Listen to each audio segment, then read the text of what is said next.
সামাজিক ন্যায় বিচার ও রাষ্ট্র সংস্কারই বড় চ্যালেঞ্জ, আর এজন্য সবাইকে ধৈর্য ধরতে বললেন অন্তর্বর্তী সরকার প্রধান ডক্টর ইউনূস। সকালে হোটেল সোনারগাঁওয়ে ভূ রাজনৈতিক সম্মেলনে এ আহ্বান জানান তিনি। এতে ভার্চুয়ালি যুক্ত হয়ে মধ্যপ্রাচ্যে ইসরায়েলি আগ্রাসনের কথা সামনে এনে যুক্তরাষ্ট্রের ভূমিকার নিন্দা জানান মালয়েশিয়ার সাবেক প্রধানমন্ত্রী মাহাথির মোহাম্মদ।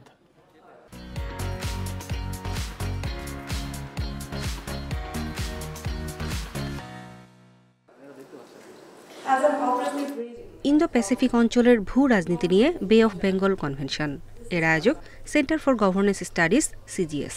এতে প্রধান অতিথি হয়ে আসেন অন্তর্বর্তী সরকারের প্রধান উপদেষ্টা। শুরুতেই ভার্চুয়ালি যুক্ত হয়ে বক্তব্য রাখেন মালয়েশিয়ার সাবেক প্রধানমন্ত্রী মাহাথির মোহাম্মদ। এ সময় ইসরায়েলি আগ্রাসনের সমালোচনা করে যুদ্ধ বন্ধে বিশ্ব নেতাদের পাশাপাশি গণমাধ্যমের ভূমিকাও চান তিনি। ফিলিস্তিনের পর লেবানন ইরানে হামলা করেছে ইসরায়েল, কিন্তু পশ্চিমা বিশ্ব এসব উপেক্ষা করছে। এটাকে পুরো সমর্থন দিচ্ছে আমেরিকা। এর আগে রাশিয়াকেও উস্কানি দিয়ে ইউক্রেনে হামলা চালানো হয়েছে। এর মধ্য দিয়ে আমেরিকা রাশিয়ার সামরিক শক্তির ধারণা পেয়েছে। তবে সচেতন সমাজ ও মিডিয়া একসাথে দাঁড়ালে স্নায়ুযুদ্ধ থামানো সম্ভব।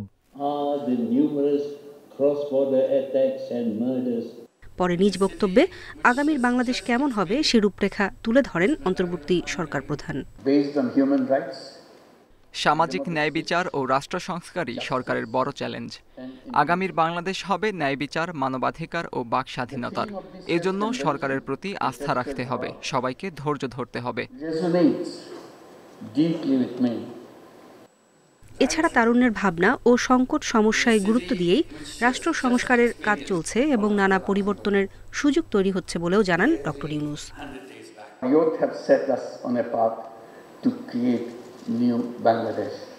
আমাদের তারুণ্যের শক্তি আছে, সাহস, বিশ্বাস ও পারস্পরিক সহযোগিতায় আগামীর দিনগুলোকে পরিবর্তন করা যাবে।